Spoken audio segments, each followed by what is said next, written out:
a quien he estado escuchando desde hace varios años, a quien admiro y le agradezco, Padre Charles, haberse dado el tiempo de estar aquí con nosotros.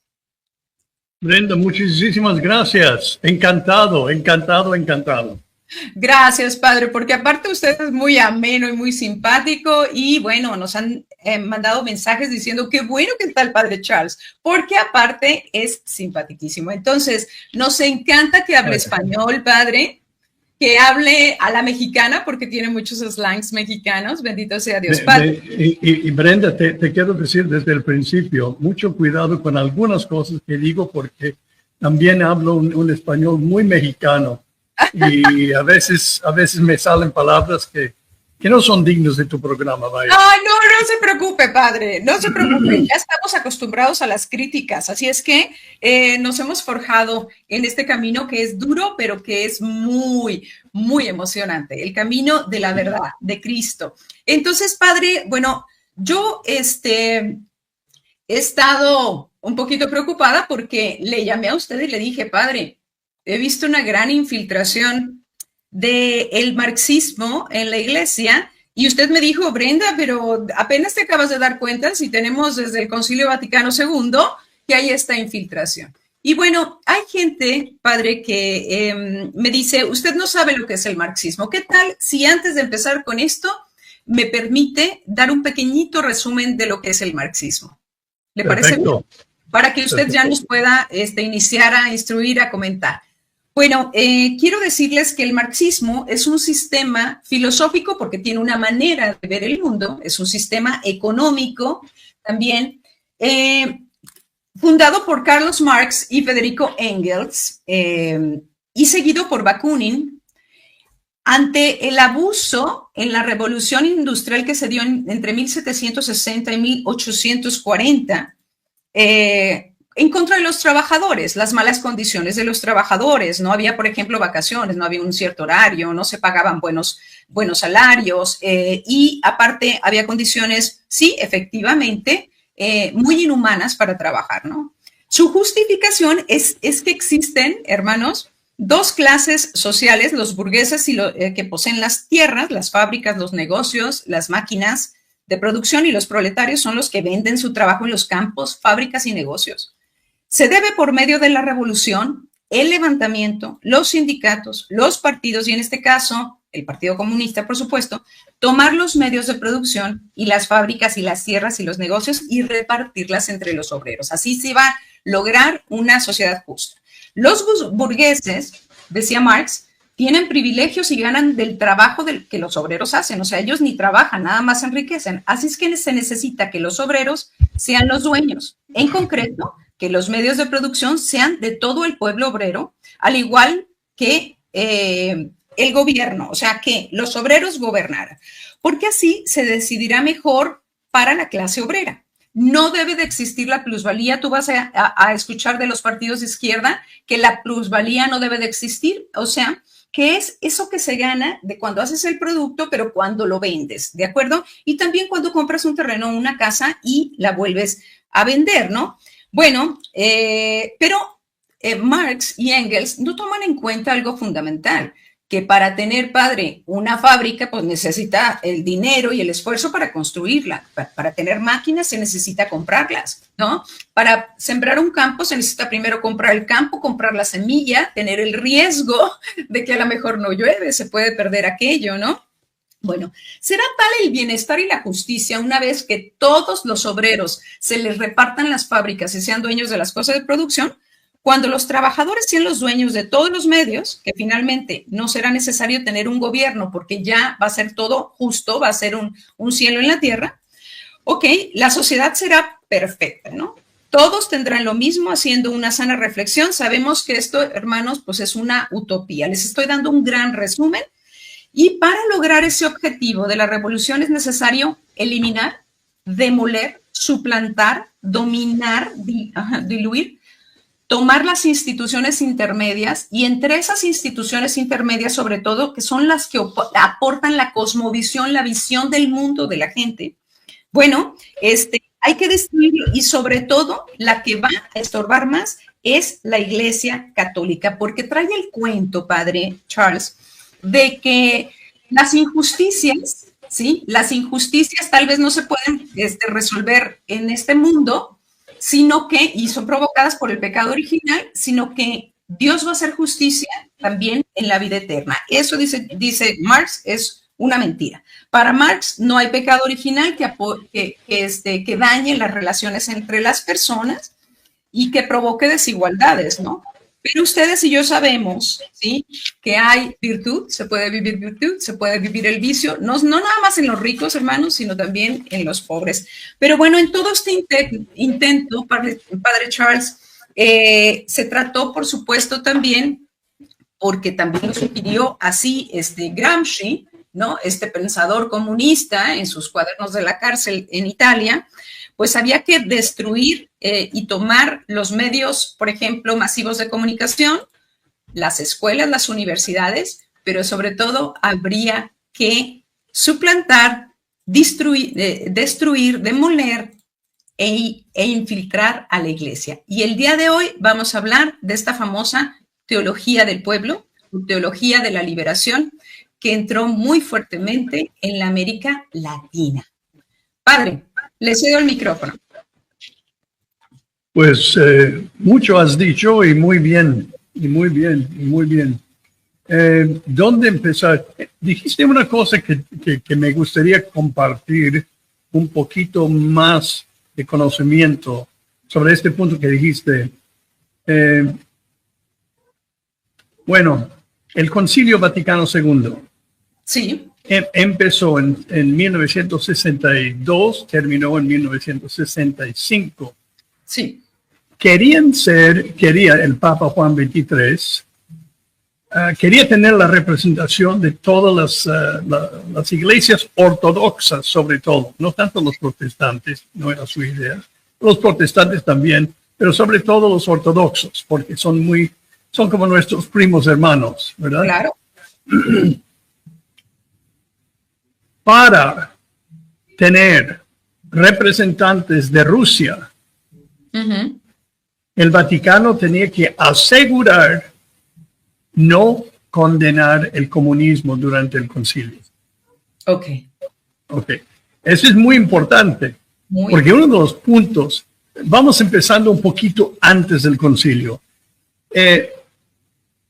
Esta es una locura que Juan XXIII llegó a su cuarto, abrió una ventana y dijo, necesitamos aire fresco. Y vamos a ver qué podemos cambiar. No.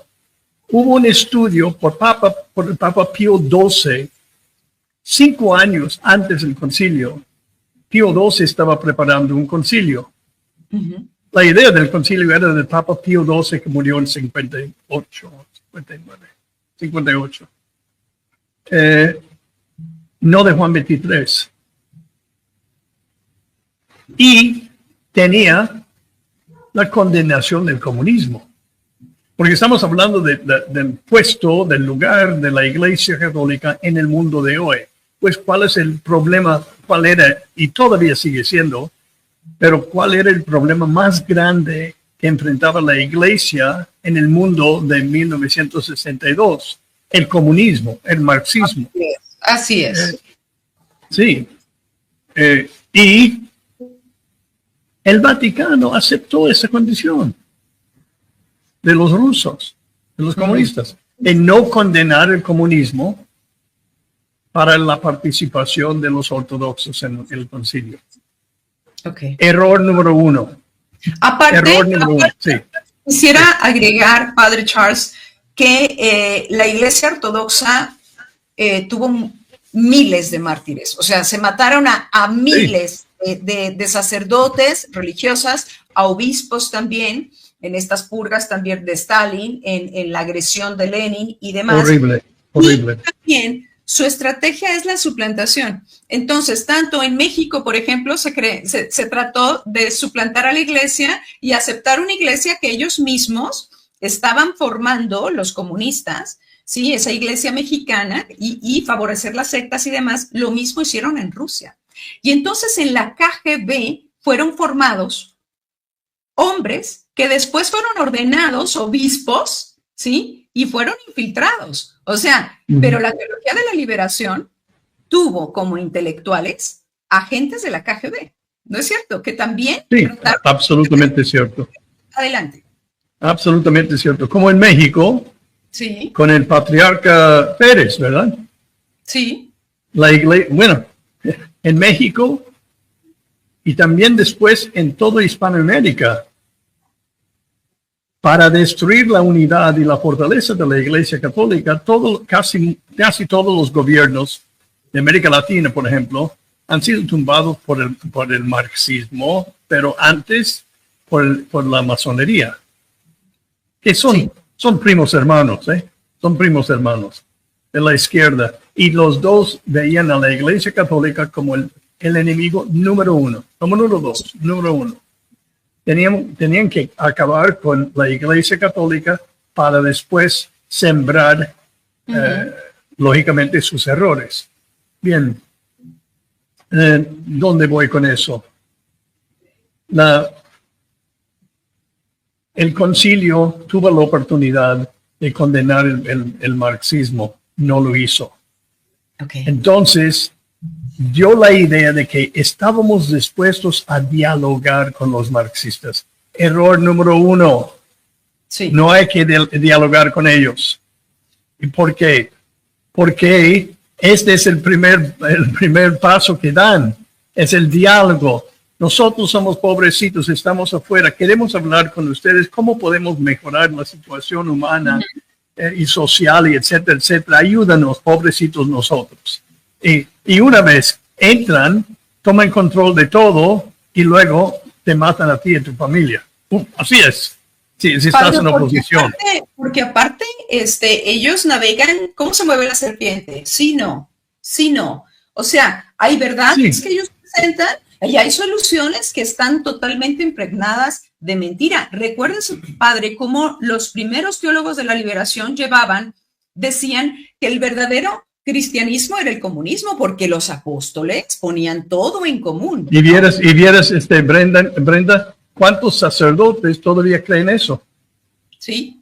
¿Cuántos hoy creen eso? Pero imagínense que los frutos de esta teología de la liberación eran atentados contra la liturgia, contra la catequesis, contra la vida moral. Sí. Usted ha mencionado a dos socios, el marxismo y la masonería. Y simplemente hay que ver los comunes denominadores, ¿de acuerdo? Que son, fíjese, el aborto es la bandera de los dos, ¿no? O sea, todos los progresistas están a favor de lo mismo que se promovió en Rusia. Por ejemplo, cuando entra Lenin, el primer país que destruye el matrimonio en 1918 y hace legal el divorcio fue Rusia. El primer país que hace legal la matanza en el vientre materno fue Rusia en 1920 con Lenin. Y hay un dato importante, Padre Charles, que a lo mejor usted desconoce. En el caso de México, viene Alexandra Kollontai. No sé si la podemos encontrar, Mario Godoy en controles. Gracias por tu auxilio. Y por favor, a todos los que están viendo, den me gusta y compartir porque ocultan estos contenidos. Y nadie de los católicos le gusta tocar este tipo de cosas. Ahí está esta señora que viene, era la brazo derecho de Lenin. Viene ella entre 1924 y 25, se reúne con el Partido Comunista Mexicano. No se habían visto todavía las consecuencias en Rusia de lo que estaba sucediendo, de lo que estaba provocando esta mentira, matando, por supuesto, destruyendo toda evidencia de la cultura cristiana. Ella prohibió la adopción de niños porque ahora los niños pertenecían al Estado. Qué curioso, es lo mismo que la masonería promueve desde Naciones Unidas, ¿no? Sí. Después de que se va ella de aquí, Elías Calles inicia la persecución cristera, padre. Fíjese, viene esta mujer con esta mentira de la cual habló la Virgen en Fátima, en Portugal, a los tres pastorcitos, Francisco, Jacinta y Lucía. Si no se convierten, un error saldrá desde Rusia. ¿Qué es? Es este sistema que va a tratar como primera cosa de destruir el sistema cristiano, porque muchos de los pensadores de ellos dicen el cristianismo es el comunismo, pero la Iglesia Católica lo echó a perder. Adelante, padre. Mire, una movida casi en todas las naciones de Hispanoamérica, de la masonería antes, fue quitar el poder de la Iglesia Católica. ¿Cómo lo hicieron? Lo hicieron, por ejemplo, en México, empezando la Iglesia Nacional Mexicana. Exacto, hecha por la masonería. Con el patriarca, el patriarca Pérez. ¿Okay? Pero después también el gobierno masónico abrió todas las puertas a las diferentes sectas protestantes, sobre todo de Estados Unidos. Vénganse, más mejor. Sí. ¿Sí? Dejaron entrar el protestantismo en México y en toda América Latina.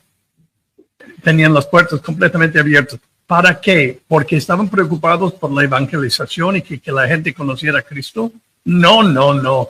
Para destruir la unidad de la iglesia en cada nación. Y hoy, por ejemplo, en Brasil, la mayoría de Brasil, la nación más grande, con la población católica más grande del mundo, Brasil es mayoría protestante hoy.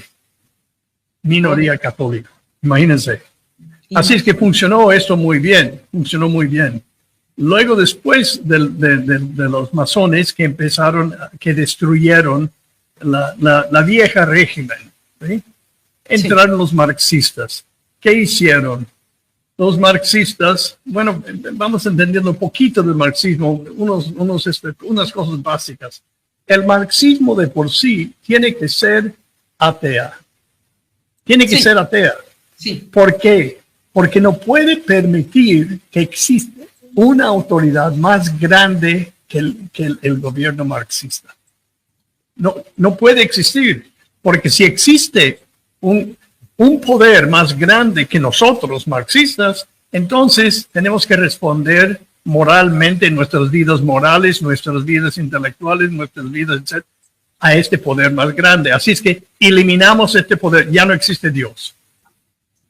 Y aparte, Padre Charles, que para ellos todo es materia, ¿no? No hay un creador, ¿no? Todo es materia, todo es fruto de la casualidad, la materia puede ir cambiando.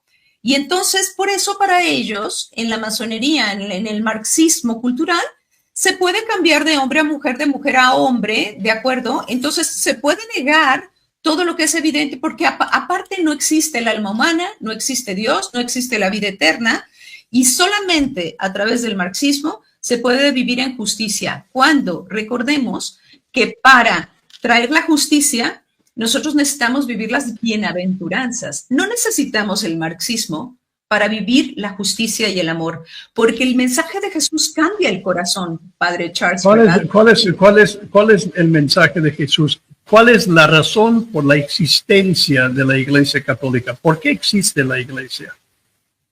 Para la salvación de almas. Esa es la idea, para ayudar a la humanidad a llegar al cielo. Esta es nuestra misión. Ahora, echamos un brinco aquí. Yo conocí no fue el fundador de la teología de la liberación. Fue uno que agarró la onda y se metió, Gustavo Gutiérrez. Yo lo conocí en Roma en el año 1975. Y yo le hice una pregunta. Y para mí era la pregunta más importante. Después de hablar él una hora a sacerdotes y seminaristas, sobre todo de México, buenos hombres de por sí, pero cada quien escuchando esta nueva doctrina como que les fascinaba. A mí no me fascinaba para nada, porque me di cuenta qué era y qué es y cuál era su intento. Sí. Pero le pregunté, ¿y la violencia está permitido en este sistema de teología de la liberación? ¿La violencia se permite? Y contestó, en algunas circunstancias sí. ¡Oh! ¿Cómo va a ser cristiano eso? ¿Cómo va a ser cristiano eso? No. ¿Tú crees que Jesucristo diría lo mismo? Sí, creemos en la violencia, tenemos que promover la violencia por el amor de Dios. por el amor de Dios. Jesús no hizo eso. Ellos provocaron con esta manera de pensar de la injusticia que la iglesia había permitido hacia los pobres, conviviendo con la burguesía, porque la iglesia atiende las almas. Seas rico, seas pobre, atiende las almas. ¿De acuerdo? Entonces, pero ellos provocaron un levantamiento armado, por ejemplo, en el caso de Argentina, los montoneros, ¿sí? O sea, provocaron que los adolescentes que escuchaban estas cosas fueran a tomar las armas, por ejemplo, aquí el EZLN, ¿sí? En el 94, con el comandante Marcos, que se decía que era un sacerdote, no se sabe, no lo sabemos, pero levantó a estos indígenas. A veces los indígenas ni siquiera llevaban armas de palo, y a veces, no se soluciona nada con eso. La solución es el mensaje del evangelio. El mensaje de Jesús es la transformación del corazón, porque un rico, una persona que tiene dinero, puede poner una fábrica, puede dar trabajo, beneficiar a su comunidad. Puede ser un hombre justo en los salarios, en las condiciones de trabajo, en los horarios, en aquellas que están embarazadas y son obreras, tienen que lactar a sus hijos, trabajar menos en ciertos periodos en que tienes a sus bebés muy pequeños, y puede ser un patrón virtuoso, cristiano realmente, porque lo que humaniza cristianiza, lo que cristianiza humaniza. Pero hay algo, que también el empleado puede ser un empleado bueno y virtuoso, o un empleado con vicio, Padre Charles. Puede ser un empleado que se gasta el viernes. Te hago una pregunta. ¿Tú conoces gente pobre? Sí, claro. ¿Conoces gente rica? Sí, también. Okay, muy bien. ¿Todos los pobres son buenos? No. ¿Todos los ricos son malos? No, tampoco. No. Es más, la idea de los jesuitas en los tiempos modernos era de educar a la gente poderosa. Sí. A la gente con dinero, a la gente con estatus sociales, etc. ¿Para qué? Para educarlos católicamente a sus deberes. Así es. A sus deberes hacia los pobres, a sus deberes como líderes, etcétera, etcétera. Y estaba funcionando bastante bien. O sea, para crear una mentalidad entre gente, líderes sociales en el mundo, fueron educados por los jesuitas, porque los jesuitas, vamos a hablar francamente, también en Estados Unidos, tenían las universidades mejores del mundo.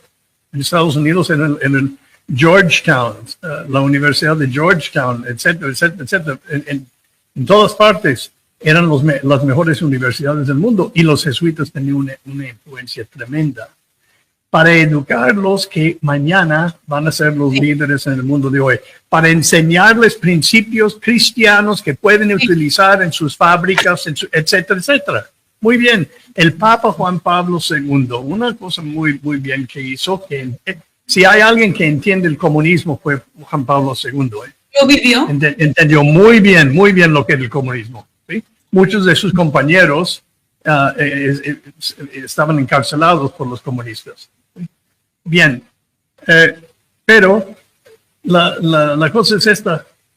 Él escribió una encíclica durante su pontificado sugiriendo que los patrones de fábricas, etcétera, de grandes negocios, den un porcentaje de su negocio al control de los trabajadores, para que los trabajadores podrían disfrutar de las ganancias del negocio, a un cierto, para darles un poquito de orgullo sano y para participar, eso no es solamente un trabajo, yo pertenezco a ese lugar.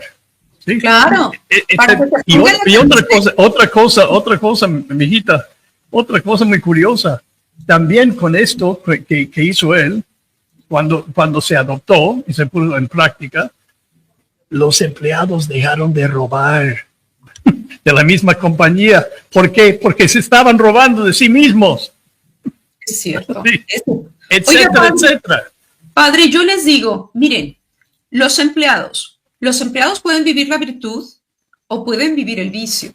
En los viernes, por ejemplo, muchos en México se gastan la mayor parte de su salario que no lo llevan a la casa en vicio. El lunes o no llegan a trabajar o llegan a la mitad de la mañana, ¿sí? O hay otros, por ejemplo, me decían unos abogados de lo laboral, mira Brenda, cuando nosotros tratamos de defender un patrón que dice, mira, aquí están las cámaras, llegó este empleado, se metió al almacén, abrió su cajuela, llenó de mercancía su cajuela, se fue y demás, y robó.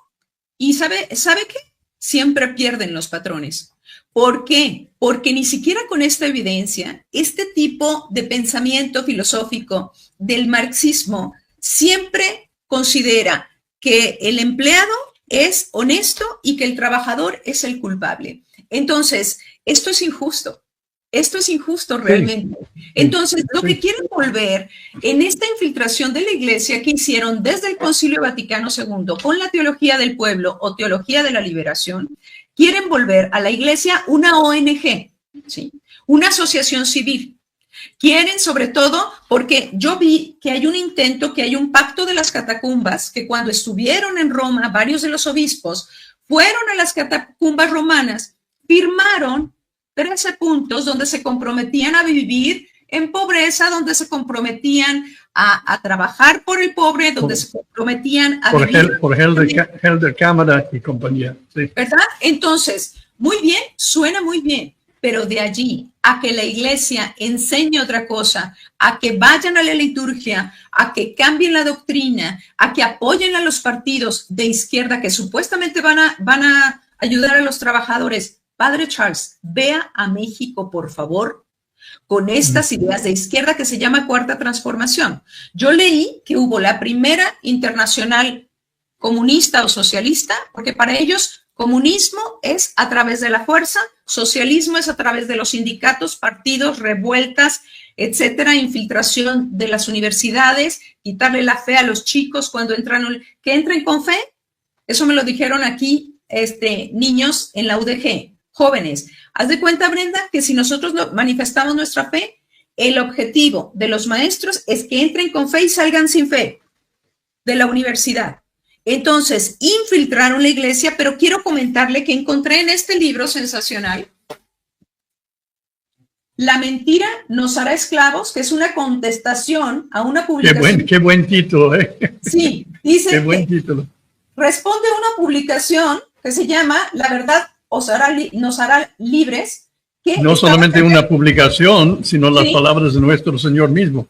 Ok, entonces, fíjese lo que me encuentro en la página 111. El 4 de febrero de 1984, en el marco de la Guerra Fría, el Papa Juan Pablo II suspendió a divinis del ejercicio del sacerdocio a los sacerdotes Ernesto Cardenal, Fernando Cardenal, hermano del anterior, Miguel de Escoto y Edgar Parrales, debido a su adhesión a la teología de la liberación. 30 años después, el 4 de agosto de 2014, el Papa Francisco desautorizó ese castigo y lo derogó.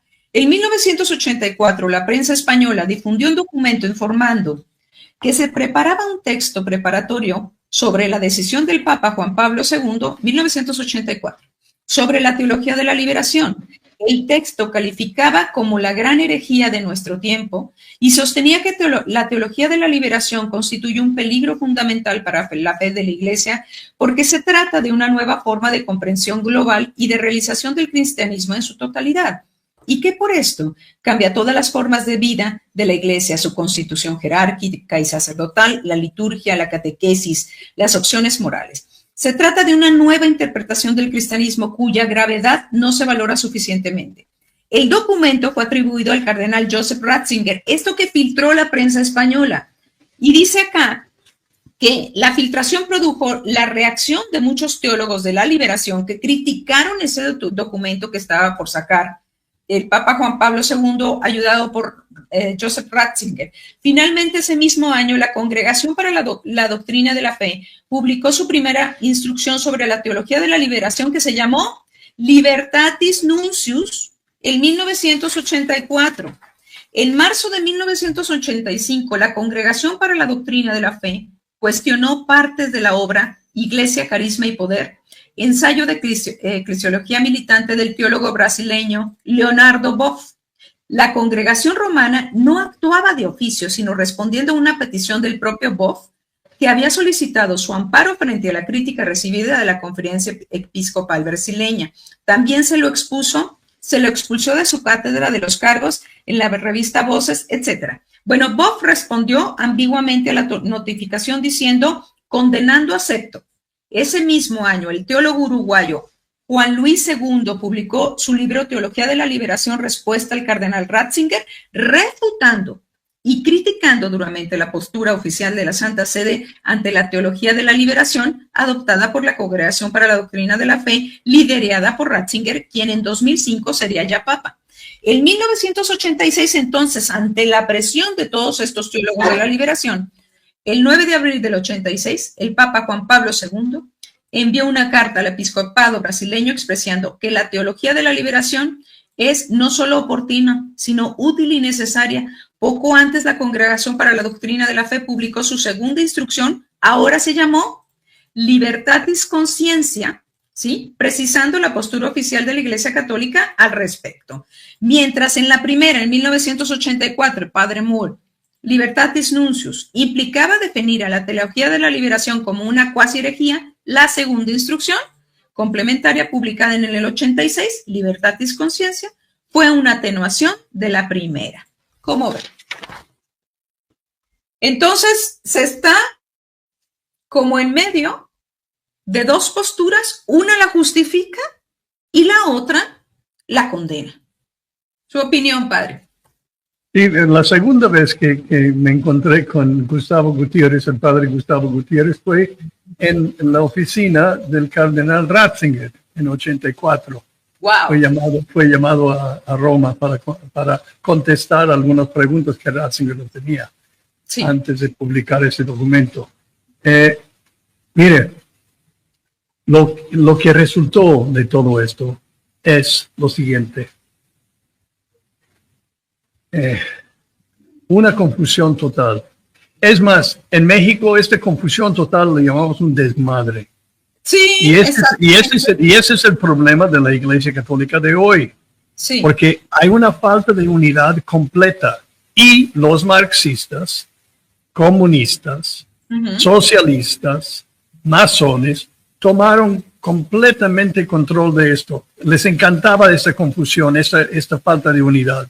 Aprovecharon completamente de esta situación y lo están aprovechando todavía.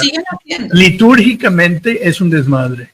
Tenemos misa así, misa asá, misa con changos, misa con acrobatos, misa con esto, misa en latín, misa aquí. Es todo es un desastre de unidad. Y también un obispo está en favor del comunismo, otro está en favor no del capitalismo, pero es absurdo, es absurdo. Y han hecho esta creación desde el Vaticano a propósito. No fue por accidente, a propósito. Ahora, si te digo que la mayoría de los sacerdotes que conozco yo, que se han metido, se han dedicado a la teología de la liberación, y conozco bastantes, sí, ya colgaron la sotana. Claro, padre. Sí, claro. ¿Por qué? Porque ya dejaron de buscar, de llevar a Dios, a Jesucristo al pueblo, y buscaban solamente la justicia social. Mira, Brenda, también hay esto. Justicia perfecta no existe en este mundo y nunca va a existir.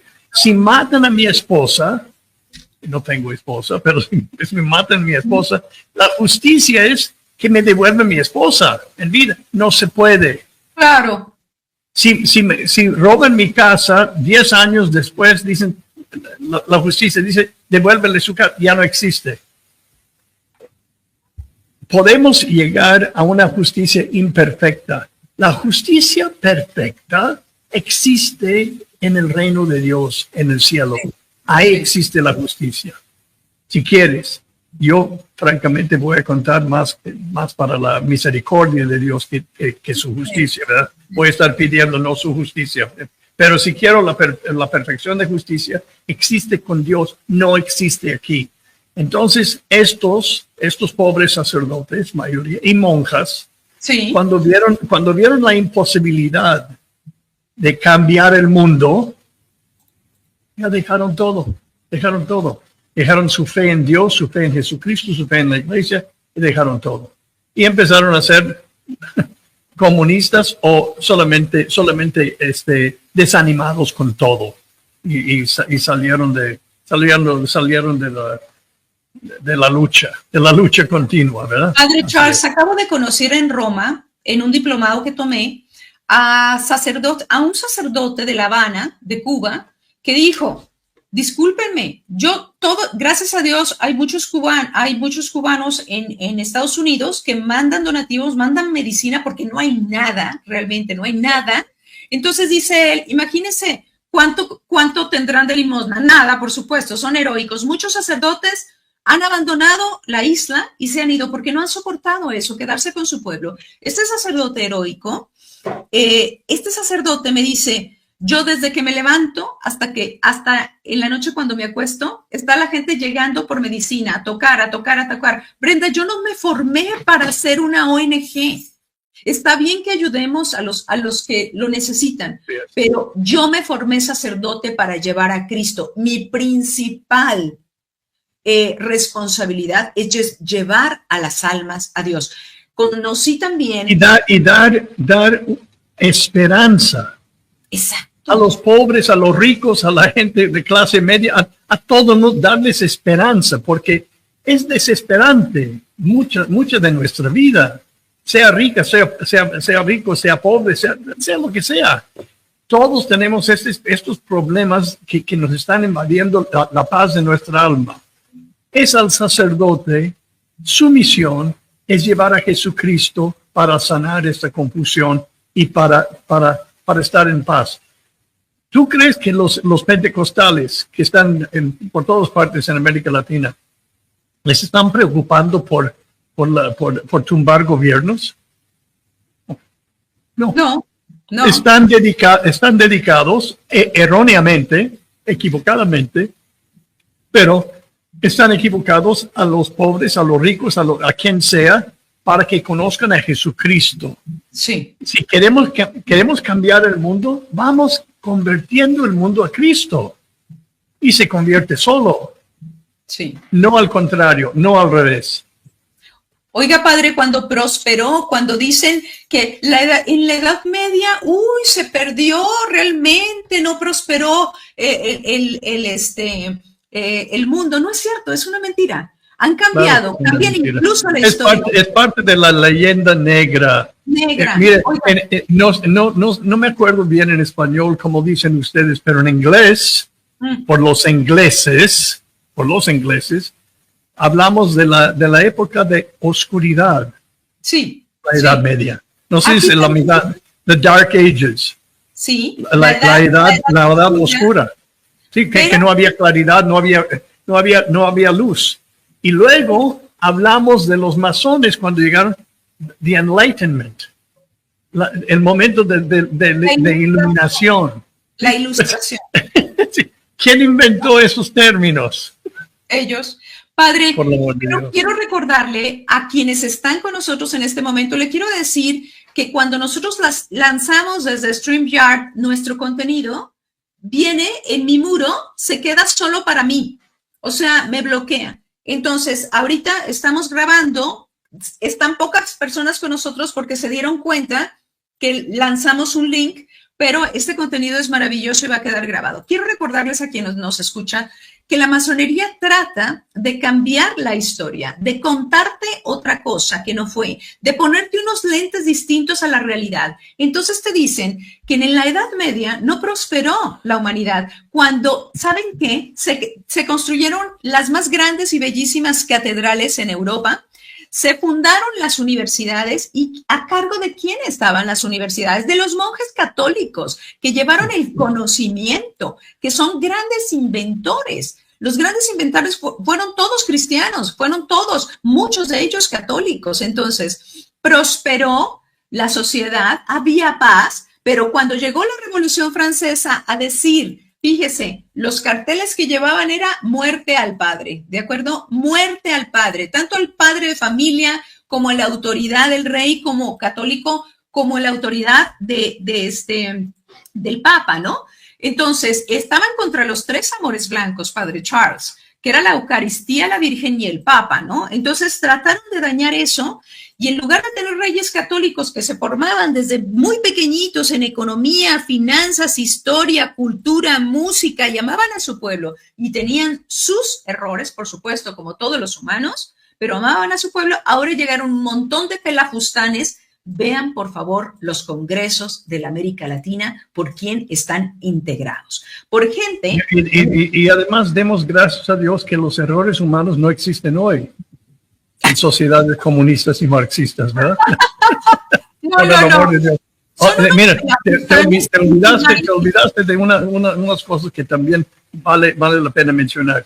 No solamente las grandes universidades, la Universidad de Bolonia, la Universidad de París, el Sorbonne de hoy, la Universidad de Oxford, Cambridge, todos esos fueron fundados por católicos. Sí. Todos.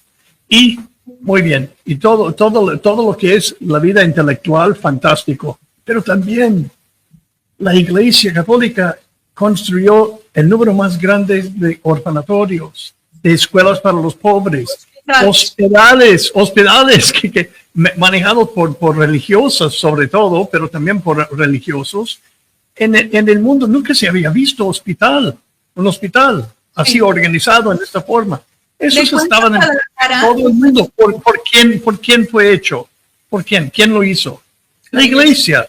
Enseñando, demostrando su preocupación para los pobres, los que no podían pagar. Todavía nuestros hospitales en Estados Unidos, los hospitales católicos que ya quedan muy pocos porque ya por el desastre de todo, es un servicio gratis para los pobres. Parte del dinero que tienen los hospitales es para ayudar a la gente que no puede pagar. Y punto. Todo esto existió. Todo existió.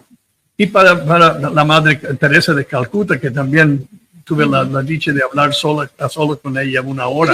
Magnífica. No, una mujer magnífica. Que conmovía el alma de estar en su presencia. Miren lo que está haciendo. Estas obras de caridad, la primera cosa que hace el marxismo cuando toma en control de un gobierno es quitar las obras de caridad de la iglesia. Sí, no, de repente, no. Nosotros somos los encargados de los orfanatorios ya. Nosotros de los hospitales. Nosotros de las casas de ancianos, asilos de ancianos. No, nosotros, el pueblo. Muchas gracias a ustedes, adiós. Y ya saben cómo es. Gente que se hace ricos, millonarios, aprovechando deshonestamente de los bienes dados por los pobres, etcétera, etcétera. Yo entiendo la condición humana. Todos tenemos nuestras fallas. Y ningún sistema en el mundo es perfecto porque solamente Dios es perfecto. Lo que yo decía antes de la justicia, solamente en el cielo. Aquí no vamos a encontrar justicia. Bien, la perfección existe en Dios solo. Pero el comunismo entendió que esas cosas hay que acabar con ellos porque dan un testimonio cristiano y odian a Jesucristo. Odian a Cristo. Sí. Su odio. Yo no sé si odian a Cristo más que a su Santísima Madre. No, es casi 6 de una, media docena de la otra. ¿Sí? Empiezan cuando sabemos que cuando quieren atacar a Jesucristo, empiezan atacando a su madre. Oiga, como buen mexicano, un mexicano lo entiende mejor que nadie en el mundo. ¿Sí? Sí. ¿Quieres insultarlo? ¿Quieres insultar a un mexicano? Y algo de su madre, de su mamá, y verás. Oiga, padre. Así es María con Jesús. Tiene usted toda la razón, nos conoce perfecto. Fíjese cómo aquí en Guadalajara el mayor benefactor de esta ciudad, Fray Antonio Alcalde, y le voy a decir, fundó el Hospicio Cabañas, ¿sí? Fundió el Hospital Civil de Guadalajara, que todavía sigue funcionando, por supuesto que se lo atrapó el gobierno, ¿no? Hizo la catedral preciosa. Donde está ahorita la Secretaría de Gobierno era la casa del obispo. Ahí está, Fray Antonio Alcalde. Sí, sí. Él fundó, así como el Infonavit, fundó las casitas de los pobres. Hizo, haga de cuenta, el Infonavit católico, una cosa preciosa. Y sabe, las feministas lo que hacen cada año, van y mancillan su estatua afuera de la Universidad de Guadalajara. Les quiero decir quién fundó el 8 de marzo y esta rebeldía del feminismo, que es muy distinto a la causa femenina. Nosotros no somos feministas ni necesitamos. Mire nada más esto, padre. Madre es el benefactor, el mayor benefactor de Guadalajara es Fray Antonio Alcalde. Y entonces esto le hacen todos los años, tanto a nuestra catedral como a este principal benefactor de la ciudad. Nosotros, fíjese, el 8 de marzo lo constituyó Lenin, el comunista asesino, Lenin. Y el 1 de mayo lo constituyeron como el Día de los Obreros, pero tiene un fondo comunista. Lo tiene también el fondo comunista, el feminismo, ¿de acuerdo? Entonces, nosotros no necesitamos ni el feminismo ni el comunismo para vivir la justicia social. Necesitamos un cambio de corazón. Necesitamos el mensaje de Jesús recibido en el alma. Necesitamos, no los sacerdotes que después del Concilio Vaticano II, ¿cuántos sacerdotes se fueron de la iglesia y cuántas religiosas, padre Charles? Si no me equivoco, en el año 75, el concilio terminó en 65. En 75 habían salido más de 500,000 de religiosas. 500,000, 500,000 mujeres que eran monjas, dejaron sus hábitos, dejaron su trabajo. Y la mayoría de estas mujeres, muchas estaban también como los jesuitas, enseñando a personas que iban a llegar a ser líderes, a mujeres que iban a llegar a ser líderes en el mundo de mañana por educación. Otras dedicaron su vida a los pobres, los pobres, atendiéndolos. Es increíble la caridad que han tenido. Ya por la confusión que existía, ya dejaron los hábitos. Sí, 500,000 en el mundo, imagínate. Es un desastre. Y también las escuelas donde nosotros íbamos ya no existen. Muchas de las parroquias no existen. Tuvieron que cerrarlos. Yo entendí que por este concilio iba a llegar de verdad, te digo, Brenda. Sí. Iban a tener un problema muy grande, un problema de construcción. Íbamos a tener que construir iglesias más grandes, escuelas más grandes, para aguantar toda la gente que se iba a convertir al catolicismo. Sí. Oh, sí. En aquel entonces nuestros seminarios estaban llenos, parroquias llenos de gente devota. Es increíble. En poco tiempo como se ha destruido todo. Y todavía, 60 años después, se está hablando de más cambios. Ahora están inventando una nueva religión, la religión sinodal. Sí. Es para mí una nueva religión. Yo no lo conozco, no lo puedo reconocer. Y climática, padre, y climática. Porque las Naciones Unidas están haciendo el gran esfuerzo y la estrategia de infiltrar, porque ya está la masonería reinante en las Naciones Unidas. Cada vez que nosotros vamos, padre, a la Asamblea de Naciones Unidas cada año, los que podemos, las líderes pro vida que estamos comunicadas en toda América, vamos ahí, el esfuerzo de siempre es desvivir a los chiquitos en el vientre materno hasta el momento del parto, quitarles la inocencia, promover las relaciones con los chiquitos entre grandes y chiquitos, porque se llaman relaciones intergeneracionales, fíjese nada más.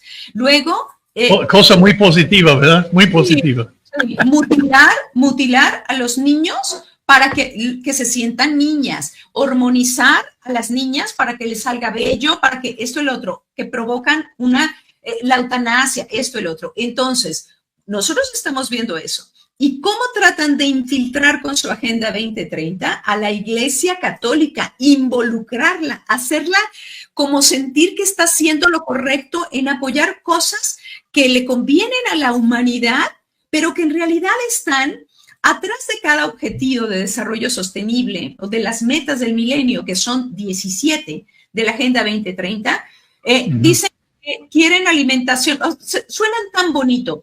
En 70 años no han logrado nada en reuniones y presupuesto. Mr. Beast, que fue un youtuber, padre, en un mes, lo que no hizo la ONU en 70 años, fue y les construyó en África 100 pozos de agua limpia. Imagínense nada más, en un mes, con el presupuesto de él, imagínense lo que se han gastado estos, y promoviendo siempre desvivir a los pequeñitos en el vientre materno, que es el sacrificio realmente, que es lo que promueve la masonería internacional. Entonces, con esta mentira garrafal del cambio climático, que el clima siempre cambia, y del CO2 que antes fue el 20%, hoy es el 0.04%, entonces meten a la iglesia en un sistema que no es cristiano. Que no es cristiano. ¿Te acuerdas del presidente Ronald Reagan? Sí. Una de las cosas más sensatas que pronunció él, dice, tiene sentido en inglés más que en español por el número, solamente el número. Dice, las 9 palabras más peligrosas en la lengua inglesa, ¿cuáles son? Son, yo soy del gobierno y aquí estoy para ayudarte. Es cierto, o sea, el gobierno, cuidado. El gobierno busque tu bien y te quiera más que tus padres, ¿sí? Y más que Dios. ¿Saben qué? Este es el engaño más grande que ha podido existir. Pues cuando nosotros tenemos ahora una cosa que nunca pensé ver en mi vida. Niños y niñas que les meten en la cabeza la idea de ser trans, etcétera, etcétera, etcétera. Algún día algunos van a tener que pagar muy caro por por esas barbaridades. Pero estos niños en este estado de confusión van a sufrir toda su vida. El número de suicidios entre ellos ahora es enorme cuando se dan cuenta del error. Pero ahí tienes el Estado diciendo, no necesitamos el permiso de los papás. Nosotros, el Estado, podemos dar, nosotros somos el papá, nosotros somos la mamá. Así, punto. Así es. Lo cual es una barbaridad. Aun cuando la iglesia estaba educando con colegios católicos, etcétera, decían, nosotros estamos ayudando a sus papás a la educación tuya, pero el derecho es de tus papás. Tu educación es derecho de tus papás. No nosotros, la iglesia. Nosotros estamos aquí para ayudarles, pero la responsabilidad del derecho es de ellos. Ahora dicen, no, el Estado es el responsable, los papás no saben nada.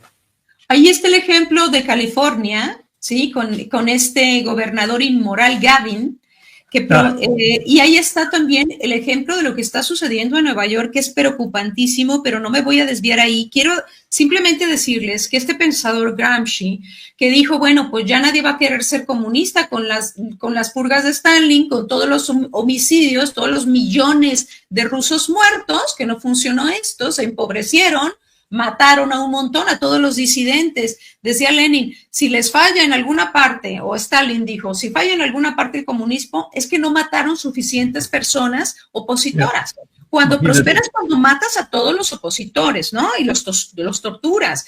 Bueno, decía entonces Gramsci que entonces habría que hacer a la sociedad comunista sin saberlo. Y la dinamita son las ideas. Y lo que tenían que hacer era, dice, como Maquiavelo, el empleo de los medios se justifica con la finalidad. El fin es la sociedad materialista. Habrá enemigos que enfrentar y bastiones que reducir. Primero, la iglesia. Segundo, el patriotismo. Tercero, la familia. Y cuarto, las Fuerzas Armadas. Se necesita un nuevo sentido común y su dinamita son las ideas sobre la molécula misma de la sociedad, que es la familia.